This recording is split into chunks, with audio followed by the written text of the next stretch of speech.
تمہیں کیا لگتا ہے میرے پاس پیسے کیا پیڑ پر اگ رہے ہیں جو تم پر لٹاؤں؟ وہ جذبز ہو کر آنکھوں میں آنکھیں ڈال غراتے ہوئے تنزیہ گویا ہوا تو مقابل بھی جواب دیے بغیر نہ رہ سکی۔ پہلی والی ڈیل تو مجھے منظور ہے، کہا تھا فون پر میں نے تم سے، مگر دوسری ڈیل؟ یہ کہہ کر کدورت سے اس کے وجود کو تکتے وہ مزید قریب آئی۔ 25 کروڑ کیا مسٹر وقاص عباسی، تم مجھے اپنی پوری جائیداد بھی دے دو نا، تو بھی میں تمہیں اپنے آپ کو چھونے کی اجازت نہ دوں۔ جب محبت کی تو ایسی بلا کی کہ ثانی نہ رکھا کوئی، اب جب نفرت کر رہی تھی تو وہ بھی یوں بلا کی کہ ثانی نہ ملے کوئی۔ Welcome to our channel novels by Hasan Kamal. السلام علیکم لسنر، میں ہوں آپ کی ہوسٹ لائبہ سمیر، اور میں حاضر ہوئی ہوں آپ لوگوں کے لیے حسن کمل کا ناول لے کر، دھڑکتے دل کی قسط نمبر 7۔ تو چلیے ہم شروع کرتے ہیں۔ وہ کمرے میں غصے سے داخل ہوئی تھی۔ اپنے غصے میں اس نے دیکھا ہی نہیں کہ فرش پر کانچ کے ٹکڑے بکھرے ہوئے ہیں۔ وہ بے دہانی میں چلتی ہوئی آئی تو کانچ کے ٹکڑے اس کے پاؤں میں پیوست ہوئے، جس کے سبب اس کی چیخ ہوا میں بلند ہوئی تھی۔ وقاص جو ابھی انگارے چبا رہا تھا صوفے پر بیٹھا اس کی چیخ سن فوراً ہی بھاگتا ہوا اوپر کی جانب آیا تھا۔ کیا ہوا ہے؟ وہ خوبصورت نوجوان فکر مند لہجے میں پوچھنے لگا۔ اگلے ہی لمحے نگاہ اس کے زمین پر بیٹھے وجود پر پڑی۔ اس کے پاؤں سے خون نکل رہا تھا۔ آہ! وہ حسین لڑکی تکلیف کی شدت سے کراہ رہی تھی۔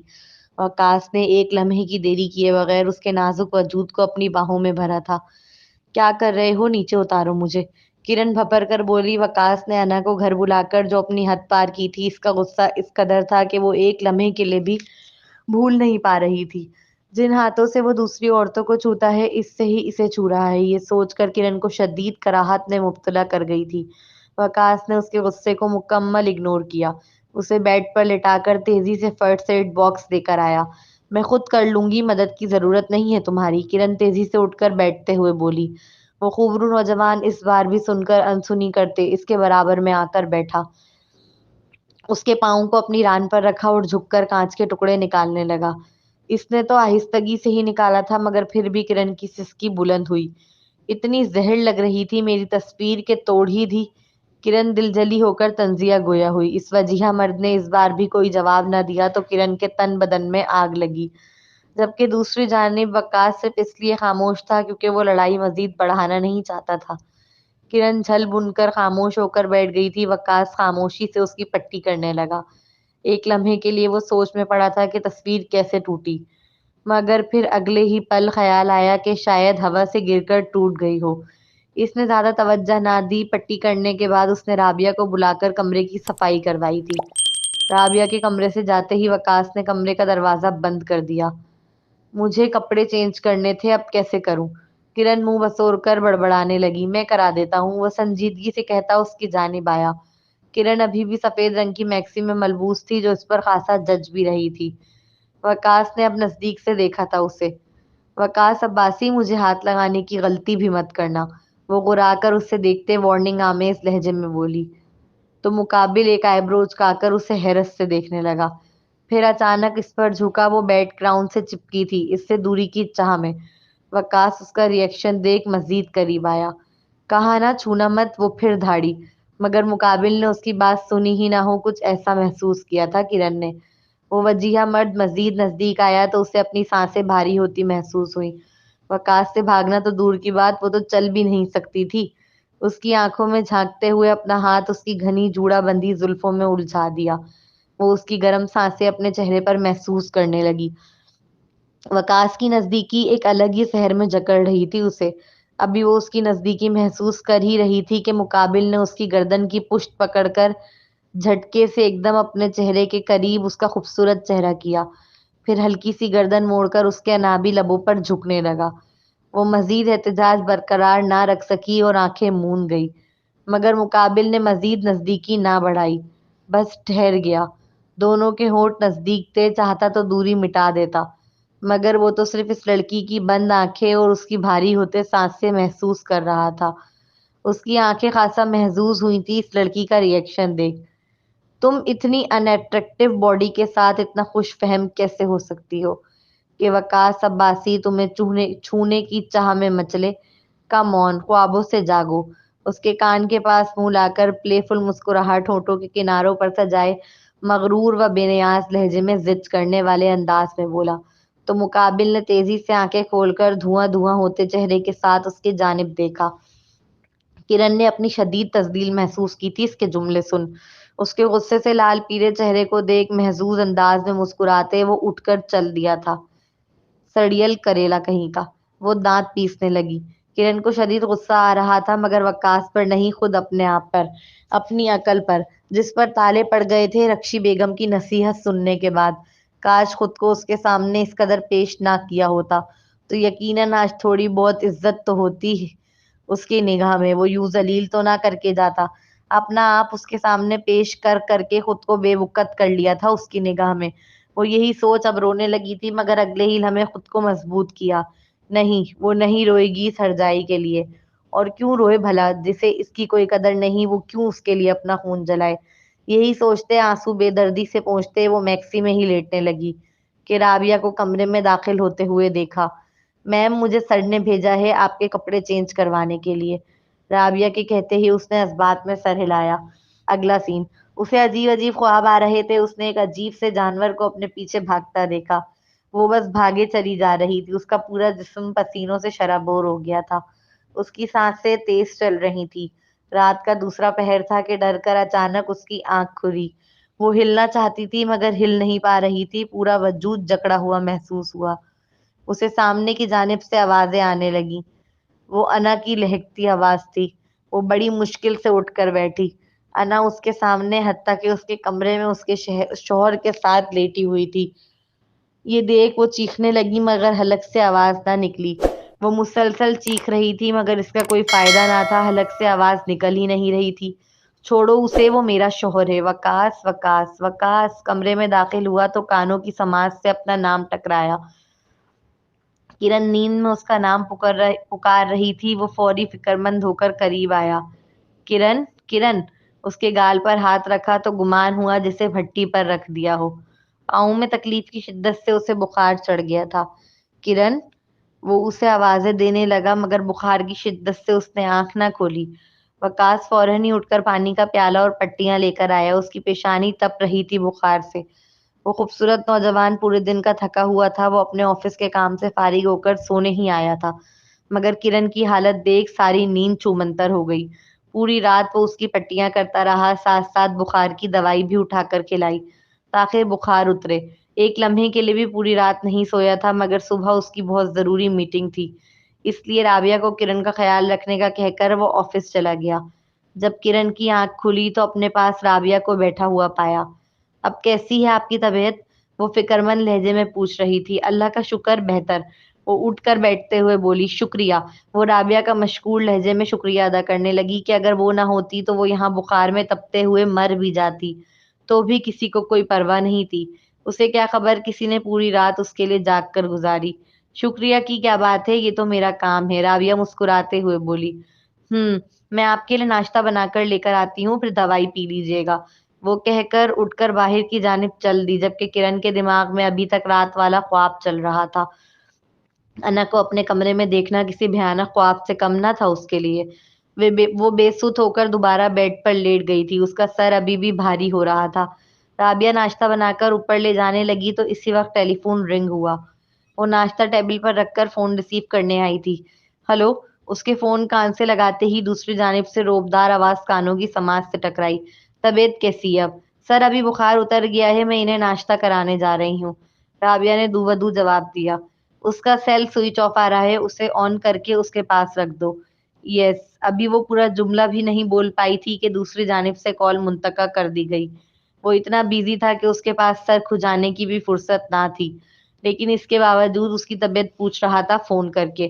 رابعہ نے اوپر جاتے ہی اسے اٹھا کر بٹھایا اور ناشتہ کروایا، پھر اسے دوائی کھلائی۔ وہ دوائی کھانے کے بعد سن ذہن کے ساتھ دوبارہ لیٹ گئی تھی، جبکہ رابعہ اس کا سیل وقاص کے حکم کے مطابق کلچ سے نکال کر سوئچ آن کر کے اس کے تکیے کے سائیڈ میں رکھ کر چلی گئی تھی۔ اگلا سین، سیل کی رنگ پر اس کی آنکھ کھلی۔ اس نے نیند میں ہی سیل اٹھا کر کال ریسیو کی اور بغیر نام دیکھے کان سے لگا لیا۔ ہلو، اس کی آواز بمشکل نکلی تھی۔ کہاں ہو تم کل رات سے؟ سیل کیوں سوئچ آف جانے لگتا ہے تمہارا؟ پتہ ہے کتنا پریشان تھا میں، دوسری جانب سے انصار صاحب کی غصیلی آواز ٹکرائی تھی۔ وہ کل رات سے ہی اپنی بیٹی پر بہت غصہ تھے۔ ڈیڈ، وہ اپنا گلا خشک پڑتا محسوس ہوا۔ وہ آہستگی سے اٹھ کر بیٹھی تھی، پورا جسم بخار کے سبب ٹوٹا ٹوٹا سا محسوس ہو رہا تھا۔ مجھے بس اتنا بتاؤ، کل رات تم اپنے ہی گھر کی پارٹی میں موجود کیوں نہیں تھی؟ وہ انگارے چباتے ہوئے سوالیہ انداز میں بولے۔ ڈیڈ، میری دوست کی طبیعت خراب ہو گئی تھی اچانک، تو اسے دیکھنے گئی تھی۔ وکاس کو بتا کر گئی تھی میں۔ اس لمحے جو خود کو بچانے کے لیے پہلا بہانہ ذہن میں آیا وہ بول ڈالا، بغیر یہ سوچے کہ اگر وہ پلٹ جواب میں کہہ دیں کہ وکاس نے تو کچھ اور کہا تھا تو پھر کیا جواب دے گی؟ تم نہایت ہی ایک بیوقوف لڑکی ہو جسے اپنی حاصل ہوئی نعمت کی کوئی قدر ہی نہیں۔ سچ بتانا، کیا خوش نہیں رکھ رہی تم وکاس کو؟ ان کا سوال سن وہ شرمندگی کی اتھاہ گہرائیوں میں اتر گئی تھی۔ اسے لگا وکاس نے شکایت کر دی ہے اس کی۔ تم جیسی عورتیں ہوتی ہیں جو اپنے شوہروں کو خود دوسری عورتوں کے حوالے کر دیتی ہیں اپنی بے عقلی کے سبب۔ کتنا کہتا ہوں دھیان رکھو اس کا، خوش رکھو اسے، مطمئن رکھو اسے، مگر نہیں، تم نے تو نہ سننے کی قسم کھا رکھی ہے۔ بھلا کوئی اپنے ہی گھر کی تقریب چھوڑ کر جاتا ہے؟ انصار صاحب برسے تو اس کی آنکھیں جلنے لگیں اور آنکھوں سے موتیوں کی لڑی لگ گئی۔ انصار صاحب کے نزدیک اگر کرن گھر میں ہوتی تو وکاس کبھی ہمت نہ کرتا کسی دوسری عورت کو کمرے میں لانے کی۔ وکاس عباسی جتنا امیر کبیر مرد ہے، اس کے آگے پیچھے لڑکیوں کا گھومنا کوئی بڑی بات نہیں۔ مکھیاں تو شہد پر چپکیں گی ہی۔ یہ تو کرن کا کام ہے اپنے شوہر کو بچائے رکھنا، اپنی محبت اور خدمت کے حصار میں باندھے رکھنا۔ پہلے اس کی طلاق کے مطالبے کی خبر، پھر اس کا اپنے ہی گھر کی پارٹی میں نہ ہونا، یقیناً دوسری عورتوں کو موقع فراہم کر رہا تھا کہ آؤ میرا گھر بگاڑو۔ یقیناً اپنا گھر شوہر اکیلے چھوڑ کر جانا بے وقوفی کے سوا کچھ نہ تھا۔ میری بات کان کھول کر سنو کرن، جس جگہ تم اس وقت ہو اس پر نہ جانے کتنوں کی نظریں بد ہیں، اس لیے سنبھال کر رکھو اپنی کرسی کو۔ ایک بار ہاتھ سے چلے گئی تو دوبارہ نہیں ملے گی تمہیں، اس لیے پھر کہہ رہا ہوں خوش اور مطمئن رکھو اسے۔ ایک ہمارے وقت کی عورتیں تھی، پوری پوری رات بیٹھ کر ہاتھ کا پنکھا کرتی تھی شوہر کو، اس کے پاؤں دباتی تھی کہ بس اس کا شوہر اس سے راضی رہے۔ اور ایک آج کل کی لڑکیاں ہیں، اے سی والے کمرے میں نرم بستر پر بیٹھ کر بھی انہیں اپنے شوہروں کی خدمت کرنے میں موت آتی ہے۔ جی، وہ روتے ہوئے بولی۔ انصار صاحب اسے بہت دیر تک اپنے انداز میں سمجھاتے رہے، وہ بھی خاموشی سے سنتی رہی۔ اگلا سین، رات کے گھر وہ تھکا ہارا گھر لوٹا۔ رابعہ نے کھانے کا پوچھا تو اس نے انکار کر دیا۔ جب سے میاں بیوی کی لڑائی سٹارٹ ہوئی تھی تب سے صرف ایک بار ہی سوبرو نوجوان نے پیٹ بھر کر کھانا کھایا تھا، وہ بھی کرن کی بنائی میگی۔ اس لڑکی نے بہت عادتیں بگاڑ رکھی تھیں، مانو لاڈ اٹھا اٹھا کر اسے ساتویں آسمان پر بٹھا دیا تھا۔ ہر چیز وقت پر، ہر خواہش پوری، اسے تو بولنے کی زحمت تک نہیں کرنی پڑتی تھی، اور پھر اچانک ایک دن طلاق کا پیپر پکڑا کر آسمانوں سے زمین پر پٹخا۔ وہی جانتا ہے کتنی مشکل ہو گئی تھی اس کے لیے زندگی، بالکل بکھری بکھری سی، نہ صبح وقت پر اٹھ پاتا تھا، نہ رات میں سو پاتا، نہ ٹھیک سے کھاتا، نہ کام کر پاتا۔ شروع سے ملازمین اس کا کام کرتے، مگر کرن کے اس کی زندگی میں آنے کے بعد ملازمین کے کام سمجھ نہیں آتے تھے اسے۔ رابعہ محسوس کر رہی تھی کھانا ٹھیک سے نہ کھانے کے سبب وہ کمزور پڑتا جا رہا ہے۔ وکاس نے بہت کالز کی تھی کرن کو، مگر پہلے تو اس کا سیل بیزی آتا رہا اور بعد میں اس نے کال ریسیو نہ کی، جس کی وجہ سے اس کا موڈ بری طرح آف تھا۔ صرف ایک سوٹ نہ پہننے پر وہ کس قدر برہمی دکھا رہی تھی اسے، وہ یہی سوچتے ٹائی جھنجھلا کر ڈھیلی کرتا اسٹڈی کی جانب بڑھا۔ وہ اپنے کام میں مگن تھا کہ اچانک اسٹڈی کا دروازہ کھولا۔ اس نے نگاہ اٹھائی تو کرن لال رنگ کی نائٹی میں اس کی جانب ہی آ رہی تھی۔ دروازہ لاک کیا ہے اس لڑکی نے، وہ دیکھ چکا تھا۔ وہ ڈائریکٹ اسی کی جانب چلتی ہوئی آئی۔ وکاس نے اسے دیکھ اگنور کرتے واپس اپنی توجہ فائل کی جانب مبذول کی۔ ایک دو لمحے بھی نہ گزرے تھے کہ اس کی چیئر کرن نے اپنی جانب موڑی۔ مسئلہ کیا ہے مسٹر وکاس عباسی تمہارے ساتھ؟ میرے ڈیڈ سے کیا کہا ہے تم نے کل؟ وہ غصے سے چیخی۔ وکاس اس کا سرخ چہرہ دیکھنے لگا۔ وہ آنکھوں سے ہی جلا دے گی آج، اس قدر غصہ بھرا تھا ان قاتلانہ نگاہوں میں۔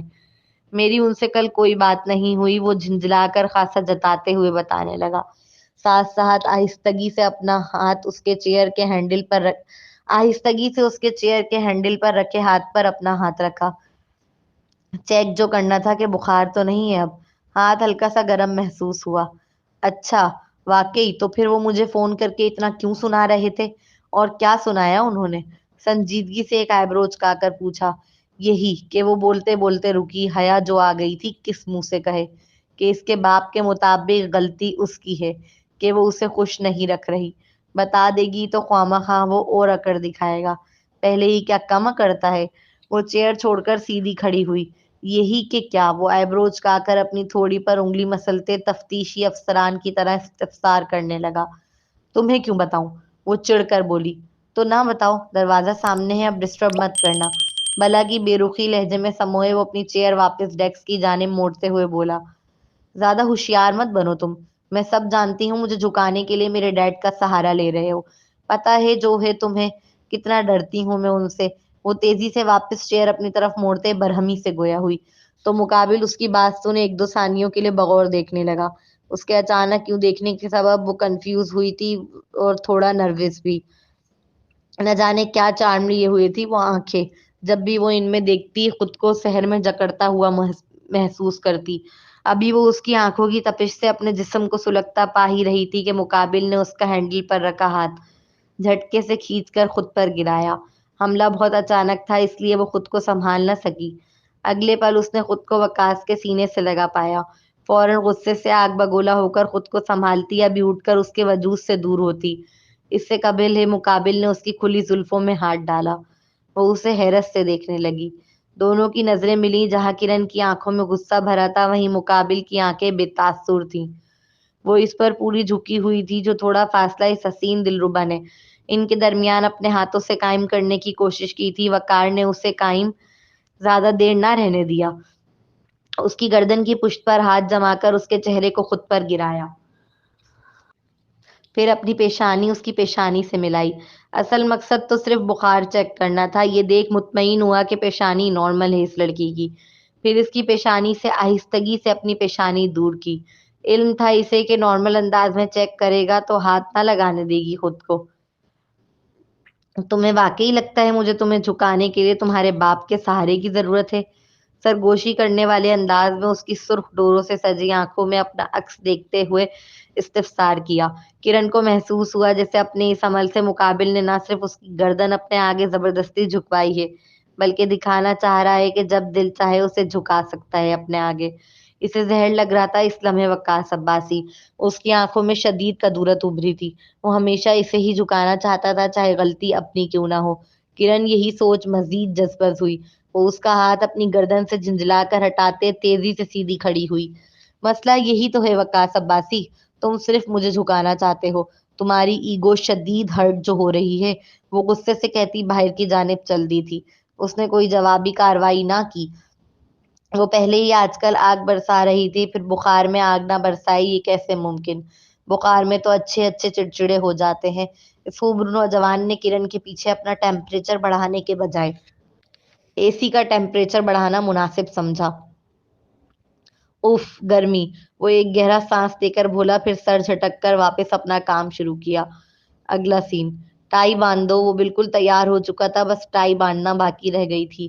کرن وہیں سے گزر رہی تھی جب اس نے حاکمانہ انداز میں کہا، کیوں، ہاتھ نہیں ہے تمہارے؟ وہ آنکھیں چھوٹی کر تنزیہ پوچھنے لگی۔ ہاتھ کے ساتھ ساتھ ایک عدد بیوی بھی ہے۔ اس نے پلٹ وار کیا تو وہ منہ بسوڑنے لگی۔ اب باندھ دو، 50 کروڑ جیسی بڑی رقم دے رہا ہوں تمہیں، کچھ تو حلال کرو۔ اس کا جملہ سنتے ہی کرن کے مرچیں لگی تھی، اور نہ کروں تو؟ وہ دونوں ہاتھ فولڈ کر اکڑ کر پوچھنے لگی، تو بھول جاؤ کہ میں تمہیں 1 روپیہ بھی دینے والا ہوں۔ بہت محنت سے کمایا جاتا ہے پیسہ، تو محترمہ تھوڑی محنت کرو تم بھی اس کے حصول کے لیے، وہ خاصا جتاتے ہوئے بولا تو وہ خوبصورت لڑکی منہ بسوڑتی ہوئی اس کی جانب آئی اور بے دلی سے اس کی ٹائی باندھنے لگی۔ وقاص اس لمحے اس کی لمبی لمبی و دودیا انگلیاں دیکھ رہا تھا۔ اچانک اس کی نگاہ چہرے پر گئی، لگا جیسے زبردستی کا سودا کر رہی ہو۔ اسے پرانا وقت یاد آیا تھا جب وہ نئی نئی آئی تھی، کتنا خوش ہو کر ٹائی باندھتی تھی وہ، اور ساتھ ساتھ شرماتی بھی تھی۔ اسے سمجھ نہیں آتا تھا اس معمولی کام میں جو وہ اپنے ملازمین سے بھی کروا لیتا ہے، اس میں اتنا شرمانے اور اتنا خوش ہونے والی کیا بات ہے؟ آج وہ ان چمکتی آنکھوں کو بے اختیار ہی یاد کرتا چلا جا رہا تھا۔ وہ ساتھ تھی، پاس تھی، مگر پاس ہو کر بھی پاس نہ لگی، ساتھ ہو کر بھی ساتھ نہ لگی۔ ان آنکھوں میں آج چمک دور دور تک نہیں تھی، صرف بیزاریت ہی بیزاریت تھی۔ ان آنکھوں میں ابھری بیزاریت دیکھ لگا جیسے دل کو کچھ ہوا ہے، کچھ کھو دیا ہے، کچھ بہت خاص، جیسے دل کا کوئی حصہ۔ وہ اپنے خیالوں میں ہی مگن تھا کہ ایک دم کرن نے اس کی ٹائی کسی۔